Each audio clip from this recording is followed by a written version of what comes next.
But ನಮ್ಮ ಅಪ್ಪಂಗೆ auto ಓಡಿಸೋದು ಇಷ್ಟನೇ ಇರಲಿಲ್ಲ. ತಿಂಗಳಿಗೆ 750 ರೂಪಾಯಿ ಕಟ್ಟೋಕ್ಕಾಗ್ತಿರಲಿಲ್ಲ ಕಂಡ್ರಿ ಲೋನು.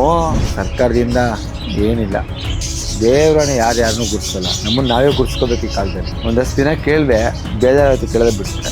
ಸರ್, ಈ ಮಧ್ಯೆ ನೀವು ಬಿಗ್ ಬಾಸ್ಗೂ ಕೂಡ ಹೋಗಿದ್ರಿ, ಅಲ್ಲಿ ಎಕ್ಸ್ಪೀರಿಯನ್ಸ್ ಹೇಗಿತ್ತು sir? But it was very good. But ನನಗಲ್ಲಿ ಆಗಲಿಲ್ಲ. ನನಗೆ ಒಲ್ಟಿಗೋ ಪ್ರಾಬ್ಲಮ್. ಸುತ್ತುತ್ತಾ ಇರೋನು ಒಂದು ಕಡೆ ಕೂರ್ಸಿದ್ರೆ ನಿದ್ದೆ ಬರುತ್ತೆ. ನಾವು ಸುತ್ತುತ್ತಾ ಇರೋರು 24 ಗಂಟೆ ಸುತ್ತೋರಿಗೆ ಆಗಲ್ಲ ಒಂದು ಕಡೆ ಕೂರಕ್ಕೆ. ನಾವು ಕಾರ್ಪೊರೇಟ್ಗಳಾಗಿದ್ವಲ್ಲ, ಅವಾಗ ತುಂಬ ಒಳ್ಳೆ ಟೈಮ್ ಅದು. ನಾನು ಜಯಮ್ಮ ಗೋವಿಂದ ಗೌಡ ಪಕ್ಕ ಒಂದು ಒಳ್ಳೆ ಪಾರ್ಕ್ ಮಾಡಿದೆ, ಒಂದು ವಾಲಿಬಾಲ್ ಗ್ರೌಂಡ್ ಆಯಿತು. ದೇವರನ್ನೇ ಫುಲ್ಫಿಲ್ ಮಾಡೋಕ್ಕಾಗಲ್ಲ, ವಾಂಟ್ಸ್ನ ಫುಲ್ಫಿಲ್ ಮಾಡೋಕ್ಕಾಗಲ್ಲ. ನನಗೆ ಮೊದಲಿಂದ ಒಂದು ಸುಬ್ರಹ್ಮಣ್ಯನ ದೇವಸ್ಥಾನ ಮಾಡಬೇಕು ಅಂತ ಆಸೆ ಇತ್ತು. ಕಾರಣಾಂತರದಿಂದ ಬೃಂದಾವನ ಸ್ಟೇಷನ್ಗೆ ಮಾಡಬೇಕು ಅಂತಂದ್ರೆ ಅಲ್ಲಿ ಏನೇನೋ ಗಲಾಟೆ ಮಾಡಿದ್ರು ಜನ. ಶಿವಣ್ಣ ಅಂತ ಕಾರ್ಪೊರೇಟ್ ಇದ್ದಾರೆ, ಶಿವಣ್ಣ ಇಲ್ಲ ಸುಬ್ರಹ್ಮಣ್ಯನ ದೇವಸ್ಥಾನ ಮಾಡೋಣ, ಜಾಗ ಕೊಡ್ತೀರಾ? ಧಾರವಾಡ ಮಾಡೋಣ. ಸುಬ್ರಹ್ಮಣ್ಯ ವಿಗ್ರಹ ತಂದು ಇಟ್ಟಿದೆ ಅಷ್ಟೇ. ಜನಗಳು ಸಿಮೆಂಟ್ ಕೊಟ್ಟರು, ಇಟ್ಟಿಗೆ ಕೊಟ್ಟರು, ಮರಳು ಕೊಟ್ಟರು, ಕಬ್ಬಣ ಕೊಟ್ಟರು, ಪಟ ಪಟ ಪಟ ಅಂತ. ಸರ್ಕಾರದಿಂದ ಈವರೆಗೆ ನಿಮ್ಮನ್ನ ಗುರುತಿಸಿ ಏನಾದರೂ ಬಹುಮಾನ, ಪ್ರಶಸ್ತಿ? ಏನಿಲ್ಲ ಕಣ, ಸರ್ಕಾರದಿಂದ ಏನಿಲ್ಲ. ನಾನು ಒಂದಷ್ಟು ದಿನ ಕೇಳಿದೆ, ಬೇಜಾರಾಯ್ತು, ಕೇಳದೆ ಬಿಟ್ಬಿಟ್ಟೆ. ಅವರೇ ಗುರುತಿಸಿ ಕೊಡ್ಬೇಕು? ಗುರ್ಸಲ್ಲ, ದೇವರನ್ನ ಯಾರನ್ನೂ ಗುರ್ಸಲ್ಲ, ನಮ್ಮನ್ನು ನಾವೇ ಗುರ್ಸ್ಕೋಬೇಕು ಈ ಕಾಲದಲ್ಲಿ. ಅದಕ್ಕೆ ದೊಡ್ಡ ದೊಡ್ಡ ಕಟೌಟ್ಗಳು ಹಾಕೊಳ್ಳೋದಕ್ಕೆ ಕೆಲವರು. ಅವ್ರು ಯಾರು ಅಂತ ಗುರ್ಸ್ಕೊಳ್ಳೋಕ್ಕೋಸ್ಕರ ಕಟೌಟ್ ಹಾಕೊಳ್ಳೋದು, ಫೋಟೋಗಳು ಹಾಕೋದು. ಸತ್ಯ ಇರೋ ಕಡೆ ಜಾಹೀರಾತಿನ ಅವಶ್ಯಕತೆ ಇರಲ್ಲ ಅನ್ಸುತ್ತೆ. ಈ ಕೆಲಸ ಮಾಡಿ ಜನನೇ ಗುರುತಿಸ್ತಾರೆ, ಬಾಯಿಂದ ಬಾಯಿಗೆ ಹೋಗುತ್ತೆ. ಒಳ್ಳೆ ಕೆಲಸ ಮಾಡಿದ್ರೆ ಜನ, ಹೇಳ್ತೀನಲ್ಲ, ಆದಷ್ಟು ನಾವು ಭೂಮಿಗೆ ಬಂದಿದ್ದೀವಿ, ಭೂಮಿಗೆ ಒಂದು ಕೊಡುಗೆ ಕೊಟ್ಟು ಹೋಗ್ಬೇಕಷ್ಟೆ. ಇನ್ನು ಸರ್, ಕಾರ್ಪೊರೇಟರ್ ಆಗು ಕೂಡ ಒಂದು 5 ವರ್ಷಗಳ ಕಾಲ ಜನಸೇವೆ ಮಾಡಿದ್ದೀರಾ, ಅದ್ರ ಎಕ್ಸ್ಪೀರಿಯನ್ಸ್ ಶೇರ್ ಮಾಡ್ಕೊಳ್ಳೋದು? But it was very good time. ನಮ್ಮ ಟೈಮ್ ನಾವು ಕಾರ್ಪೊರೇಟರ್ಗಳಾಗಿದ್ವಲ್ಲ, ಅವಾಗ ತುಂಬ ಒಳ್ಳೆ ಟೈಮ್ ಅದು. ಅವಾಗ ಮುಖ್ಯಮಂತ್ರಿಗಳು ಸಿದ್ದರಾಮಯ್ಯನವರೇ ಇದ್ದಿದ್ದು. ಒಳ್ಳೆ ಫಂಡಿಂಗ್ಗಳು ಕೊಟ್ಟರು, ಒಳ್ಳೊಳ್ಳೆ ಫಂಡಿಂಗ್ ಮಾಡ್ತು, ಒಳ್ಳೊಳ್ಳೆ ಕೆಲಸಗಳಾಯಿತು. ನಾನು ಜಯಮ್ಮ ಗೋವಿಂದ ಗೌಡ ಪಕ್ಕ ಒಂದು ಒಳ್ಳೆ ಪಾರ್ಕ್ ಮಾಡಿದೆ. ಆಮೇಲೆ ಗಿರಿಯಾಸ್ ರೋಡ್ ಚಿಕ್ಕದಾಗಿತ್ತು, ಅದನ್ನ ಅಗಲೀಕರಣ ಮಾಡಿಸಿದೆ. ಸುಮಾರು ಒಂದು ಲೈಬ್ರರಿ ಆಯಿತು, ಒಂದು ಅಂಬೇಡ್ಕರ್ ಭವನ ಆಯಿತು, ಒಂದು ವಾಲಿಬಾಲ್ ಗ್ರೌಂಡ್ ಆಯಿತು. ಜನಕ್ಕೆ ಆದಷ್ಟು ಅವ್ರು ಏನೇನು ಕೇಳಿದರೆ ಫುಲ್ಫಿಲ್ ಮಾಡೋಕ್ಕಾಗಲ್ಲ 5 ವರ್ಷದಲ್ಲಿ. ದೇವರನ್ನೇ ಫುಲ್ಫಿಲ್ ಮಾಡೋಕ್ಕಾಗಲ್ಲ, ವಾಂಟ್ಸ್ನ ಫುಲ್ಫಿಲ್ ಮಾಡೋಕ್ಕಾಗಲ್ಲ. ಆದಷ್ಟು ನನಗೆ ಏನು ಮಾಡ್ಬೋದು ಅಷ್ಟೆಲ್ಲ ಮಾಡಿದೆ. ಅಂದರೆ ನಾನು ಮಾಡೋಕ್ಕೆ ನಾನು ಯಾರು? ಜನ ಟ್ಯಾಕ್ಸ್ ಕಟ್ತಾಯಿದ್ರು ಕಾರ್ಪೊರೇಷನ್ಗೂ ಜನಕ್ಕೆ ಒಂದು ಬ್ರಿಡ್ಜ್ ಆಗಿದ್ದೆ. ಇವ್ರು ಏನು ಕೊಡ್ತಿರೋ ಹವಾಲು ಅದನ್ನ ತೊಗೊಂಡೋಗಿ ಹೇಳಿ ಅಲ್ಲಿ ಆರ್ಡ್ರ್ ಮಾಡಿಸಿ ತರ್ತಾ ಇದ್ದೆ. ಏನೇನು ಬೇಕು ಅಂತ ಲಿಸ್ಟ್ ಹಾಕೋತಿದ್ದೆ. ಅದ್ರಲ್ಲಿ ಯಾವ ಕೆಲಸ ಆಗಿದೆ ಟಿಕ್ ಮಾಡ್ತಿದ್ದೆ, ಯಾವ ಕೆಲಸ ಆಗಿಲ್ಲ ಇಂಟು ಹಾಕ್ತಿದ್ದೆ. ಯಾಕೆ ಆಗಿಲ್ಲ ಅಂತ ಗಲಾಟೆ ಮಾಡ್ತಿದ್ದೆ. ಅಂದರೆ ಬೇರೆಯವ್ರ ಥರ ಇದು ಮಾಡ್ತಿಲ್ಲ, ರಿಕ್ವೆಸ್ಟ್ ಮಾಡ್ಕೋತಿದ್ದೆ. ಕೆಲಸಗಳಾಯಿತು, ಒಳ್ಳೊಳ್ಳೆ ಕೆಲಸಗಳಾಯಿತು. It was very good time. ಇನ್ನು ಸರ್, ನೀವು ಹೇಳಿದ್ರಿ ಗೋಶಾಲೆ ಇದೆ, ಜೊತೆಗೆ ಒಂದು ಮಿನಿ ಕಾರ್ಡ್ ಅಂತಲೇ ಹೇಳ್ಬೋದು. ಒಂದು ಗಿಡಗಳಾಗಿರ್ಬೋದು, ಪಕ್ಷಿಗಳಾಗಿರ್ಬೋದು, ಪ್ರಾಣಿಗಳಾಗಿರ್ಬೋದು, ಅದ್ರ ಜೊತೆಗೆ ಒಂದು ದೇವಸ್ಥಾನ ಕೂಡ ಕಟ್ಸಿದ್ದೀರಿ. ಅದ್ರ ಬಗ್ಗೆ ಹೇಳೋದಾದರೆ? ನನಗೆ ಮೊದಲಿಂದ ಒಂದು ಸುಬ್ರಹ್ಮಣ್ಯನ ದೇವಸ್ಥಾನ ಮಾಡಬೇಕು ಅಂತ ಆಸೆ ಇತ್ತು. ಕಾರಣಾಂತರದಿಂದ ಬೃಂದಾವನ ಸ್ಟೇಷನ್ಗೆ ಮಾಡಬೇಕು ಅಂತ ಹೋದೆ, ಅಲ್ಲಿ ಏನೇನೋ ಗಲಾಟೆ ಮಾಡಿದ್ರು ಜನ, ಅಲ್ಲಿ ಬಿಟ್ಟೆ. ವಿಗ್ರಹ ಕೆತ್ತಿಸ್ಬಿಟ್ಟಿದ್ದೆ. ಆಮೇಲೆ ಇದೇ ಥರ ಇರುವಾಗ ಹೆಬ್ಬಾಳಲ್ಲಿ ಒಂದು ಹಾವಿಡಿಯೋಕೆ ಹೋದೆ, ಒಂದು ಟೆಂಪಲ್ ಹತ್ರ. ಶಿವಣ್ಣ ಅಂತ ಕಾರ್ಪೊರೇಟ್ ಇದ್ದಾರೆ, ಅವಾಗಿನ್ನೂ ಕಾರ್ಪೊರೇಟ್ ಆಗಿರಲಿಲ್ಲ ಅವರು. ಅವ್ರನ್ನೇ ಕೇಳ್ಕೊತೀನಿ ನಾನು, ಶಿವಣ್ಣ ಇಲ್ಲ ಸುಬ್ರಹ್ಮಣ್ಯನ ದೇವಸ್ಥಾನ ಮಾಡೋಣ, ಜಾಗ ಕೊಡ್ತೀರಾ? ಧಾರವಾಡ ಮಾಡೋಣಪ್ಪ. ಸುಮ್ಮನೆ ಹೇಳಿದಷ್ಟೇ, ಸುಬ್ರಹ್ಮಣ್ಯ ವಿಗ್ರಹ ತಂದು ಇಟ್ಟಿದ್ದಷ್ಟೇ. ಜನಗಳು ಸಿಮೆಂಟ್ ಕೊಟ್ಟರು, ಇಟ್ಟಿಗೆ ಕೊಟ್ಟರು, ಮರಳು ಕೊಟ್ಟರು, ಕಬ್ಬಣ ಕೊಟ್ಟರು, ಪಟ ಪಟ ಪಟ ಅಂತ. 2004ರಲ್ಲಿ ಅದನ್ನ ಸನ್ಮಾನ್ಯ ಮುಖ್ಯಮಂತ್ರಿ ಸಿದ್ದರಾಮಯ್ಯ ಉಪಮುಖ್ಯಮಂತ್ರಿ ಆಗಿದ್ರಾಗ, ಅವಾಗ ಅವ್ರ ಕೈಲಿ ಇನಾಗ್ರೇಷನ್ ಮಾಡಿಸಿದ್ವಿ. ನಾನು ಕೇಳ್ಕೊಂಡೆ ಅವ್ರನ್ನ, ಅಣ್ಣ ಒಂದು ಕೆಲಸ ಮಾಡಿ ಅಣ್ಣ, ಈ ಹೆಸರು ಈ ಬಡಾವಣೆಗೆ ಸುಬ್ರಹ್ಮಣ್ಯ ನಗರ ಅಂತ ಹೆಸರಿಟ್ಬಿಡಿ ಅಂದೆ. ನೋಡಿದ್ರು ಒಂದ್ಸಲಿ, ಇವ್ರ ಆಸೆ ಪ್ರಕಾರ ಈ ಏರಿಯಾಗೆ ಇನ್ನು ಮುಂದೆ ಸುಬ್ರಹ್ಮಣ್ಯ ನಗರ ಅಂತ ಘೋಷಣೆ ಮಾಡಿದ್ದೀನಿ. 3 ಸಲ ಹೇಳಿಸ್ದೆ. ಆಯ್ತು, ಅದಾಯಿತು. ಅದಾದಮೇಲೆ ನನಗೆ ಕೊಟ್ಟರು ಮೈಕು, ನಾನು ಅಂದೆ ಅವತ್ತು. ಇವತ್ತು ನಮ್ಮ ಉಪಮುಖ್ಯಮಂತ್ರಿಗಳು ನಮಗೆ ಸುಬ್ರಹ್ಮಣ್ಯ ನಗರ ಅಂತ ಘೋಷಣೆ ಮಾಡಿದ್ದಾರೆ. ನಾನೊಂದು ಹೇಳ್ತಾ ಇದ್ದೀನಿ, ಒಂದಲ್ಲ ಒಂದು ದಿನ ಇವ್ರ ಹೆಸರು ಪಕ್ಕ ಉಪ ಹೋಗಿ ಮುಖ್ಯಮಂತ್ರಿಗಳಾಗೇ ಆಗ್ತಾರೆ ಅಂದಿದ ತಕ್ಷಣ ಖುಷಿ ಪಟ್ರು ಅವರು. ಅದೇ ಥರ 2 ಸಲ ಆದರು. ಸರ್ ಈಗ ಮಾತಾಡಿದ್ರಿ, ಸೊ ಅದರಲ್ಲೇ ಗೊತ್ತಾಗುತ್ತೆ ನೀವು ಒಬ್ಬ ಒಳ್ಳೆ ಮಿಮಿಕ್ರಿ ಆರ್ಟಿಸ್ಟ್ ಅಂತ. ಅಂದ್ರೆ ಕೆಲವ್ರದನ್ನ ಮಾಡ್ಬೋದಲ್ಲ ಸರ್, ಒಂದಿಬ್ರು 3 ಜನದ್ ಮಾಡಿ ತೋರಿಸಿ. 2-3 ಜನದ್ದು ಅಣ್ಣವ್ರದ್ದು ಚೆನ್ನಾಗಿ ಮಾಡ್ತೀರಾ ಅಂತ ಕೇಳಿದ್ದೀನಿ. ಸುಮಾರಾಗಿ ಬರುತ್ತೆ ಪಾಪ, ಅದು ಅಣ್ಣವ್ರದ್ದು. ನಾನು ಅದು ನನಗೆ ಗೊತ್ತಿರಲಿಲ್ಲ ರಾಜ್ಕುಮಾರ್ ಥರ ಮಾತಾಡ್ಬೋದು ಅಂತ. ಹೊಸ ಬೆಳಕಲ್ಲಿ ರಾಜ್ಕುಮಾರ್ ಅವರು ಆಸ್ಪತ್ರೆಯಲ್ಲಿ ಮಲಗಿರ್ತಾರೆ. ಬಾ ವತ್ಸಲ ಬಾ, ಈ ಕಾಣ್ತಿರೋ ಕುಡಿ ಯಾರಿದ್ದಾರೆ, ನೀನೇ ನಂಗೆ ಆಶ್ರಯ ಅಲ್ವಾ ಹೇಳು ಮತ್ತೆ ಅಂತ. ಅದು ಸುಮ್ಮನೆ ಪ್ರಾಕ್ಟೀಸ್ ಮಾಡದೆ ಬಂದ್ಬಿಡ್ತದೆ. ಅದಕ್ಕೆ ಆ ಥರ ಮಾತಾಡ್ತಾ ಬಂದೆ. ಆಮೇಲೆ ನಮ್ಮ ಟೈಗರ್ ಪ್ರಭಾಕರ್, ಹಲೋ ನಾನು ಪ್ರಭಾಕರ್ ಮಾತಾಡಿದೆ ಆ ಥರ ಸುಮಾರು ಮಿಮಿಕ್ರಿಗಳು ಮಾಡ್ತಾ, ಅಂದರೆ ನನ್ನ ಖುಷಿಗೆ ನಾನು ಮಾತಾಡ್ಕೋತಾ ಇದ್ದೆ. ಅದೆಲ್ಲೋ ಒಂದು ಕಡೆ ಹೇಳಿದೆ, ಅದು ಹಂಗೆ ಇದಾಯಿತು. ಬಟ್ ಮಿಮಿಕ್ರಿ ಗೋಪಿ ಅಷ್ಟು ಯಾರು ಮಾಡೋದು. ಗೋಪಿಗೊಂದು ನಮಸ್ಕಾರ. ಅದೆಲ್ಲ ಕಷ್ಟ ಕಂಡು ಟ್ಯಾಲೆಂಟ್. ಇನ್ನು ಸರ್, ಗೋಶಾಲೆಗೆ ಯಾರಾದರೂ ಏನಾದರೂ ಸಹಾಯ ಮಾಡಬೇಕು ಅಂದರೆ ಹೇಗೆ ನಿಮ್ಮನ್ನ ಕಾಂಟ್ಯಾಕ್ಟ್ ಮಾಡೋದಾ, ಯಾವ ಥರ ಅಂತ? ಅವ್ರವ್ರ ಖುಷಿ ಅದು. ಅವ್ರ ಬರ್ತಡೇ ಆದರೆ, ಆ್ಯನಿವರ್ಸರಿ ಆದರೆ, ಅಥವಾ ಅವ್ರ ತಂದೆ ತಾಯಿಗಳ ಕಾರ್ಯ ಆಗುತ್ತಲ್ಲ, ಆ ಟೈಮಲ್ಲಿ ಅವರು ನಮ್ಮ ಗೋಶಾಲೆಗೆ ಸಹಾಯ ಮಾಡ್ಬೋದು. ಇಲ್ಲೇ ಬಂದು ಮಾಡ್ಬೋದು, ಅಥವಾ ಕೆಲವರು ನಾನು ಒಟ್ಟು ಬೂಸ ತಂದು ಕೊಡ್ತೀನಿ ಶ್ಯಾಮೋರೆ ಅಂತ ಕೆಲವ್ರು ಮಾಡ್ಬೋದು. ನನ್ನ ಮೊಬೈಲ್ ನಂಬರ್ಗೆ GP ಮಾಡ್ತಾರೆ. ಆ ಥರದವರು ಇದ್ದಾರೆ. ಭಿಕ್ಷೆನ ಬಲವಂತವಾಗಿ ಕಿತ್ಕೋಬಾರ್ದು, ಅವ್ರಾಗವ್ರೆ ಆಗ್ತಷ್ಟು ಇಸ್ಕೋಬೇಕು ಅಲ್ವಾ. ನಾವೆಲ್ಲ ದೇವ್ರ ಮುಂದೆ ಭಿಕ್ಷಿಕ್ರೆ. We are all beggars in front of nature, in front of God. So ಅವ್ರು ಎಷ್ಟು ಕೊಡ್ತಾರೆ ಅವ್ರ ಖುಷಿ. ನನಗೆ ನೋಡಿ, ಪ್ರತಿ ತಿಂಗಳು ಒಂದು ಮನೆಯಿಂದ 11 ರೂಪಾಯಿ ಬರುತ್ತೆ. ಹಸುಗಳಿಗೆ ಉಪ್ಪು ಕೊಡಿ ಅಂತ 5 ರೂಪಾಯಿ ಬರುತ್ತೆ. ಸಮೋರೆ ಉಪ್ಪು ಹಾಕ್ಬಿಡಿ ಅಂತ. ಅವ್ರವ್ರ ಯಥಾಶಕ್ತಿ ಅದು. ಅದನ್ನು ನಾವು ಬೇಜಾರು ಮಾಡ್ಕೋಬಾರ್ದು. ನಾನು ಹೇಳಿದ್ದೇನೆಂದರೆ, ಅವ್ರವ್ರ ಖುಷಿ ಬಂದರೆ ನನ್ನ ಮೊಬೈಲ್ ನಂಬರ್ 9980557797, ಅದಕ್ಕೆ GP ಮಾಡ್ಬೋದು. ಅವ್ರವ್ರ ಖುಷಿ. ನಾನು ಎಲ್ರಿಗೂ ಹೇಳೋದೇನೆಂದರೆ, ಏನೇ ಕೊಟ್ಟು ಖುಷಿಯಿಂದ ಕೊಡಿ. ನಾನು ಪ್ರಯಾಗ್ರಾಜ್ಗೆ ಹೋಗಿದ್ದೆ, ಅಲ್ಲಿ ಬನ್ಕಂಡೆ ಬಾಬಾ ಅಂತ ಅವ್ರ ಸೆಕ್ಟರ್ಲೇ ಇದ್ದಿದ್ದು. ನನ್ನ ಸ್ನೇಹಿತೆ ನಿರ್ಮಲಾ ಅಂತಿದ್ದಾಳೆ ಬ್ಯಾಂಗ್ಳೂರಲ್ಲಿ, ಅವಳು ಪರಿಚಯ ಮಾಡಿಕೊಟ್ಲು. ಆ ಸೆಕ್ಟರ್ಗೆ ಹೋಗಿದ್ದೆ. ಬೆಳಿಗ್ಗೆ ಮಲಗಿದ್ವಿ, ಚಳಿಯಿಂದ ಚಳಿ, 8:30 ಆಗಿರೋದೇ ಗೊತ್ತಿಲ್ಲ. ಮಲಗಿದ್ದಾಗ ಬಾಬಾನೇ ಬಂದು ಎಬ್ಸೋದು, ಊಟ ಅಂತ ಎಲ್ಲರೂ. ಎದ್ಮೇಲೆ ಹೋಗಿ ಎಲ್ಲ ಮಕ್ಕ ತಗೊಂಬನ್ನಿ ಅಂತ. ಬಂದಮೇಲೆ ಎಲ್ರಿಗೂ ತಿಂಡಿ. ಏನೊಂದು 600-700 ಜನ ಇದ್ದೀವಿ. ಎಲ್ರಿಗೂ ತಿಂಡಿ ಬಡಿಸಿದ್ರು ಅವರೇ. ಅವ್ರು ಹೇಳಿದ್ದಿಷ್ಟೇ, ಪ್ಯಾರ್ಸೆ ಕಾವು ಅಂದರೆ ಪ್ರೀತಿಯಿಂದ ತಿನ್ನಿ. ಅವ್ರಿಗೆ ಬಡಿಸಿರೋರಿಗೆ ಪ್ರೀತಿಯಿಂದ ಬಡಿಸಿ, ಪ್ರೀತಿಯಿಂದ ನೀರು ಕೊಡಿ, ಪ್ರೀತಿಯಿಂದ ತಿನ್ನಿ. ಅಂದರೆ ಪ್ರತಿಯೊಂದು ನೀವು ಮಾಡೋದು ಪ್ರೀತಿಯಿಂದ ಮಾಡಬೇಕು. ನಾನು ಅದಕ್ಕೆ ನನ್ನ ಗಾಡಿಯಿಂದ ಬರ್ಸಿದ್ದೀನಿ. ಏನಾದರೂ ಮಾಡಿ ದಿಲ್ಲಿಂದ ಮಾಡಿ ದಿಮಾಕಿಂದ ಮಾಡಬೇಡಿ. ಅಂದರೆ ನಾವು ಏನೇ ಒಂದು ಕೆಲಸ ಮಾಡೋದು ಪ್ರೀತಿಯಿಂದ ಮಾಡಬೇಕು. ಆ ಪ್ರೀತಿ ತುಂಬ ಇಂಪಾರ್ಟೆಂಟ್. ನಮ್ಮಲ್ಲಿ ಪ್ರೀತಿ ಇಲ್ಲ, ಬರೀ ದ್ವೇಷ ಜಾಸ್ತಿ. ಅದಕ್ಕೆ ನನ್ನ ಸ್ಲೋಗನ್ ಏನಂದರೆ, ಜಾತಿ ಬಿಡಿ ಪ್ರೀತಿ ಮಾಡಿ. ಎಲ್ಲದಕ್ಕಿಂತ ದೊಡ್ಡ ಧರ್ಮ ಅಂದರೆ ಮಾನವೀಯತೆ ಧರ್ಮ, ಹ್ಯುಮ್ಯಾನಿಟಿ. ಅದನ್ನು ಕಳ್ಕೊತಾ ಇದ್ದೀವಿ ಸರ್. ಈ ಮಧ್ಯೆ ನೀವು ಬಿಗ್ ಬಾಸ್ಗೂ ಕೂಡ ಹೋಗಿದ್ರಿ, ಅಲ್ಲಿ ಎಕ್ಸ್ಪೀರಿಯನ್ಸ್ ಹೇಗಿತ್ತು sir? But it was very good. But ನನಗಲ್ಲಿ ಆಗಲಿಲ್ಲ. ನನಗೆ ಒಟ್ಟಿಗೂ ಪ್ರಾಬ್ಲಮ್ ಆಗೋಯ್ತು. ಓಕೆ.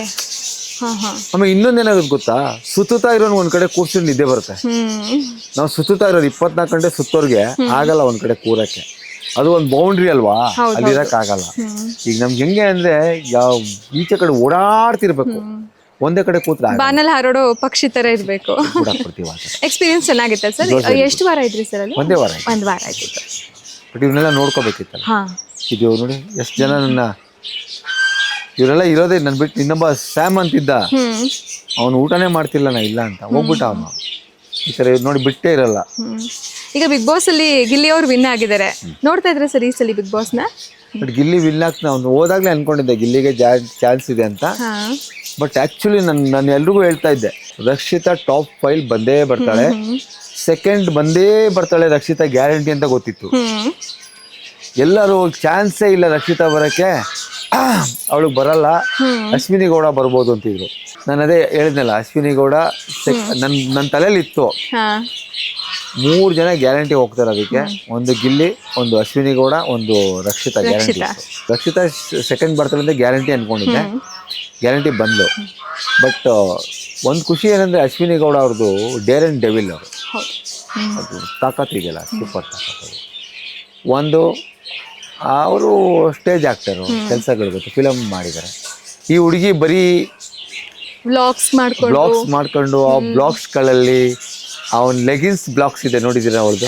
ಇಲ್ಲ ಸರ್, ನೋಡಿ ಫ್ರೆಂಡ್ಸ್, ಇದು ಲೆಗಿನ್ಸ್ ಅಂತ ಫ್ರೆಂಡ್ಸ್. ಲೆಗಿನ್ಸ್ ಈ ಥರ ಇರುತ್ತೆ, ನಾನು 4 ಕಲರ್ ತೊಗೊಂಡಿದ್ದೀನಿ ಫ್ರೆಂಡ್ಸ್ ಅಂತ. ಅವಾಗೆಲ್ಲ ನಮಗೆ ಏನು ಈ ಹುಡುಗಿ ಈ ಥರ ಎಲ್ಲ ಮಾಡುತ್ತಲ್ಲ, ಇದು ಮೀನನ್ನು ಯಾವ ಥರ ಮಾಡೋದು, ನಾವು ಇದೇನು ಈ ಹುಡುಗಿ ಈ ಥರ ಮಾಡುತ್ತಲ್ಲ ಅಂದ್ಕೊಂಡಿದ್ವಿ. ಬಟ್ ಅವಳು ಬಿಗ್ ಬಾಸಿಗೆ ಬಂದಮೇಲೆ ಅವಳು ಲೈಫ್ ಸ್ಟೋರಿ ಗೊತ್ತಾಗಿದ್ದು. ಅವಳು ಪೂನಾ ಹುಡುಗಿ, ಇಲ್ಲಿ ಬರ್ತಿದ್ಲು ಅಜ್ಜಿ ಮನೆಗೆ, ಮಾಡಿದ್ಲು. ಬಟ್ ಅವಳು ವಿಲ್ ಪವರ್ ಸೂಪರ್ ಆಗಿದೆ. ಹೌದು ಸರ್, ಆಕ್ಚುಲಿ 2 years ಬಿಫೋರ್ ಒಂದು ವಿಡಿಯೋ ನೋಡಿದ್ರೆ ಆಕೆ ಹೇಳ್ತಾರೆ 2 ವರ್ಷ ಆದ್ಮೇಲೆ ನಾನು ನಿಮ್ನೆಲ್ಲ ಸಿಗ್ತೀನಿ ಫ್ರೆಂಡ್ಸ್, ಎಲ್ಲರೂ ನೀವು ಸಿಗ್ತೀರಾ ಅಂತ ಅವರು ಹೇಳ್ತಾರೆ ಬಾಯ್ಬಿಟ್ಟು ಆ ವಿಡಿಯೋದಲ್ಲಿ. ಸೊ ಅದನ್ನ ಈಗ ನೋಡ್ಕೊಂಡ್ರೆ ನಿಜ ಅದು ಶಾಕ್ ಆಗುತ್ತೆ. ಅವಳು ಇದ್ರಲ್ಲಿ ಇನ್ನೊಂದು ಡೈಲಾಗ್ ಹೊಡಿತಾರೆ ಗೊತ್ತಾ, ಎಲ್ಲರನ್ನು ಹೊರಕಸ್ ನಾನು ಒಳಗಿರ್ತೀನಿ. ಅದು ವಿಲ್ ಪವರ್, ಸುಮ್ಮನೆ ಬಾಯಿಲ್ಲ ಮಾತ್ರ. ಆ ಹುಡುಗಿ ನ್ಯಾಯವಾಗಿ ಮಾತಾಡ್ತಿತ್ತು, ಎಲ್ಲ ಅದು ಇದ್ರ ತರ ಆಡ್ತಿದ್ರು, ಕರೆಕ್ಟಾಗಿ ಮಾತಾಡೋಳು ಅವಳು. ಖುಷಿ ಆಯ್ತು. ಗಿಲ್ಲಿ ಮಾಮೂಲಿ ನಿಮ್ಗೆ ಗೊತ್ತು, ಸ್ಕ್ರಿಪ್ಟ್ ರೈಟರ್ ಅವನು ಸ್ಕ್ರಿಪ್ಟ್ ರೈಟ್ ಮಾಡ್ತಿದ್ದ. ಸುಮಾರು ವಿಡಿಯೋಗಳು ನೋಡಿದೀರ ಒಂದು, ಅವ್ರ ಅಪ್ಪ ಸತ್ತೋಗಿದ್ದಾಗ ಅವ್ರ ತಂಗಿರು ಬರ್ತಾರೆ, ಆಸ್ತಿಗೋಸ್ಕರ ಅದೆಲ್ಲ ಸ್ಟೋರಿಗಳು ಅದೇನೇನು ನಡೆಯುತ್ತೆ ನಿಜ, ಅದು ತುಂಬಾ ಚೆನ್ನಾಗಿ ರಿಯಾಲಿಟಿ ಇದೆ ಅದರಲ್ಲಿ. ಬಟ್ ಏನಂದ್ರೆ ಒಳ್ಳೆ ಹುಡುಗ ನೋಡಿ, ಅವನಷ್ಟೆಲ್ಲ ಆದ್ರೂ ಅವನಿಗೊಂಚೂರು ದುರಹಂಕಾರ ಇದೆ. ಹಂಗೆ ಎಲ್ಲಿ ತನಕ ಅಹಂಕಾರ ಮಾಡ್ತೀರಿ? ಹಾಸ್ಪಿಟಲ್ ಅಡ್ಮಿಟ್ ಆಗೋ ತನಕ ಮಾಡ್ತೀರಾ? ಬ್ರೈನಲ್ಲಿ ಇರ್ತಕ್ಕಂಥ ಒಂದೇ ಒಂದು ನರ, ಕೂದಲಿಗಿಂತ ತಣ್ಣಗಿರೋ ನರ ಟ್ವಿಸ್ಟ್ ಆಗಿಬಿಟ್ರೆ ನಾವ್ಯಾರು ಅಂತಾನೆ ಮರ್ತೋಗುತ್ತೆ. ಎಷ್ಟು ದುರಹಂಕಾರ ಮಾಡಿದ್ರೇನು? ನಾವು ಹಾಸ್ಪಿಟ್ಲಿಗೆ ಅಡ್ಮಿಟ್ ಆದಾಗ ICUಲಿ ಇರ್ತಾರೆ, ಅವ್ರನ್ನೇ ಕೇಳಿ ಬೇಕಾದ್ರೆ ಹಣ್ಗಳು ತೊಗೊಂಡೋಗಿ ಕೊಡಿ, ಬಂಗಾರ ಕೊಡಿ, ಚಿನ್ನ ಕೊಡಿ, ದುಡ್ಡು ಕೊಡಿ, ಅದೇನು ಬೇಡ ಅವ್ರಿಗೆ. ಅವಾಗ ಕೇಳೋದಿಷ್ಟೇ, ಲಿಖಿತ ಬಂದಿಲ್ವಾ ನೋಡೋಕ್ಕೆ, ನನ್ನ ಮೊಮ್ಮಗಳು ಬಂದಿಲ್ವಾ ನೋಡೋಕ್ಕೆ, ನನ್ನ ಫ್ರೆಂಡ್ ಬಂದಿಲ್ವಾ ನೋಡೋಕ್ಕೆ, ಅವಾಗೆಲ್ಲರೂ ನಾಪ್ಸ್ಕೊತಾರೆ. ಅವಾಗ ಇದೆಲ್ಲ ಬೇಡ, ಇದೆಲ್ಲ ಎಲ್ಲಿ ತನಕ ಅಷ್ಟೇ, ಅಲ್ಲಿಗೆ ಹೋದ್ಮೇಲೆ ಅಷ್ಟೇ.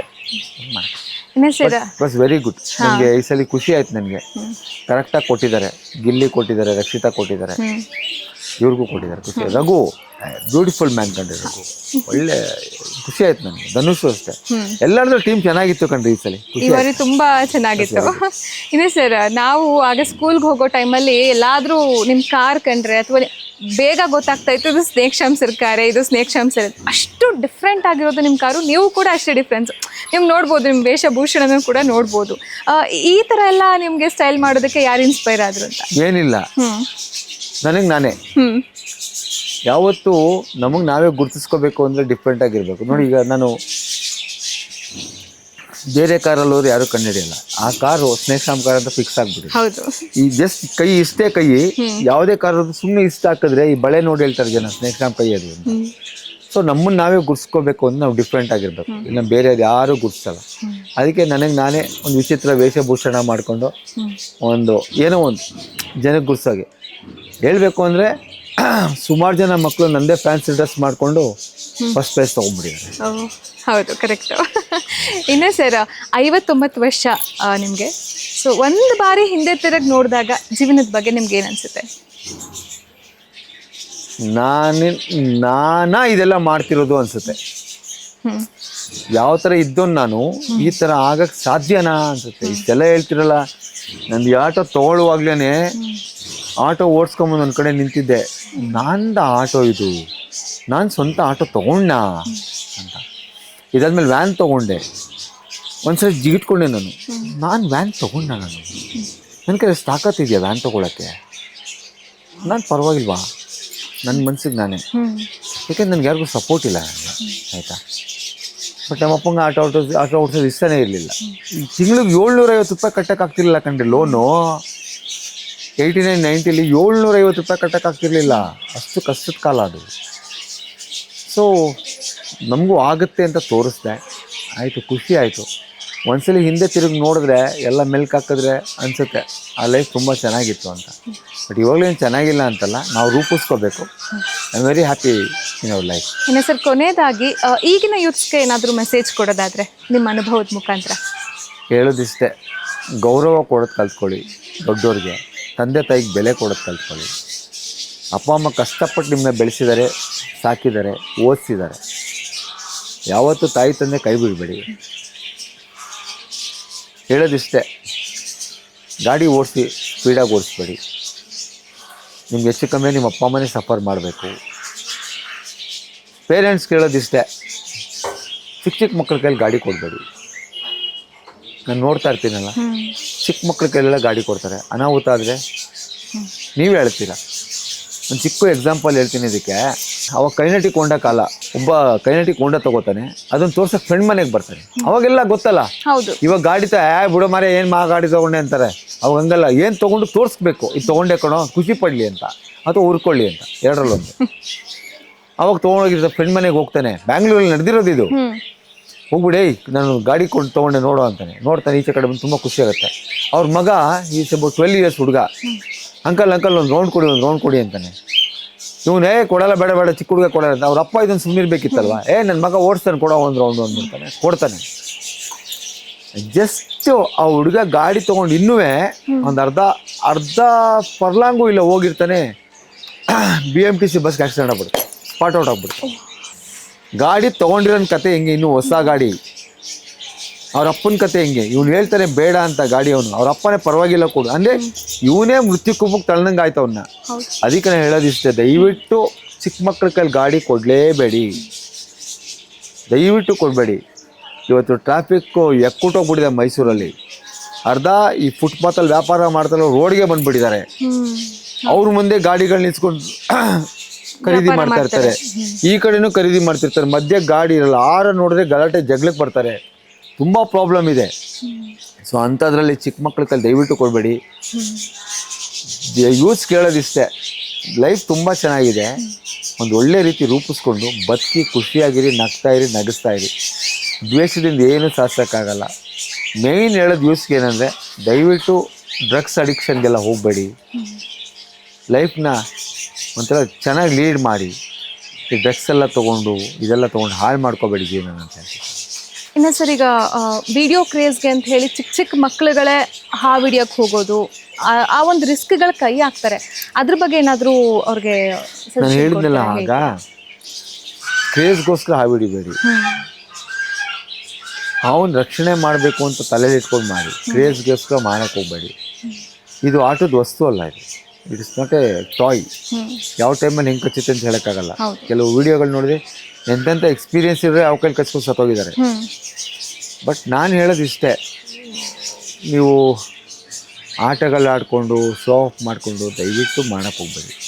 ಅದರಿಂದ ಹಾವು ತೊಂದರೆಗಿಂತ ನಿಮಗೆ ತೊಂದರೆ. ನಾವು ಕಚ್ಬಿಟ್ಟು ಹೊಟ್ಟೋಗುತ್ತೆ, ಸಾಯೋದು ನೀವು. ಸೊ ನಾನು ಕೇಳ್ಕೊಳ್ಳೋದಿಷ್ಟೇ, ಕೇಳೋದಿಷ್ಟೇ, ಏನು ಕೆಲಸ ಮಾಡಬೇಕು ರೆಸ್ಪೆಕ್ಟ್ ಕೊಟ್ಕೊಂಡು ಮಾತಾಡಿ, ರೆಸ್ಪೆಕ್ಟ್ ಕೊಟ್ಕೊಂಡು ಕೆಲಸ ಮಾಡಿ. ಒಂದು ಯಾವ ಹಾವು ಹಿಡಿಬೇಕಾದ್ರೂ ಇದೇ ಮೊದಲನೇ ಅನುಭವ, ಇದೇ ಮೊದಲನೇ ಹಾವು ಅಂತ ಕೈ ಹಾಕಿ. ನೀವು ಸಾವಿರಾರು ಹಾವು ಹಿಡಿದಿರ್ಬೋದು, ನಿಮಗೆ ಗೊತ್ತು, ಹಾವು ಗೊತ್ತಿರಲ್ಲ. ಸೊ ಜೀವನದಲ್ಲಿ ಖುಷಿಯಾಗಿರಿ, ಹೊಟ್ಟೆ ಕಿಚ್ಬಿಡಿ. ಹಾವು ಹಿಡೀರಿ, ಸಂರಕ್ಷಣೆ ಮಾಡಿ. ಬಟ್ ಏನಂದರೆ ಅದಕ್ಕೂ ತೊಂದರೆ ಆಗ್ದಂಗೆ ನೀವು ತೊಂದರೆ ಆಗದಿರೋ ಮಾಡಿ. Thank you so much sir, ಇಷ್ಟೊತ್ತು ನಮ್ಮ ಕಾರ್ಯಕ್ರಮದಲ್ಲಿದ್ದು ನಿಮ್ಮ ಈ ಒಂದು ಅಮೂಲ್ಯವಾದ ಸಮಯವನ್ನು ನನಗೆ ಕೊಟ್ಟಿದ್ದಕ್ಕೆ ಥ್ಯಾಂಕ್ ಯು ಸೋ ಮಚ್. ಧನ್ಯವಾದಗಳು.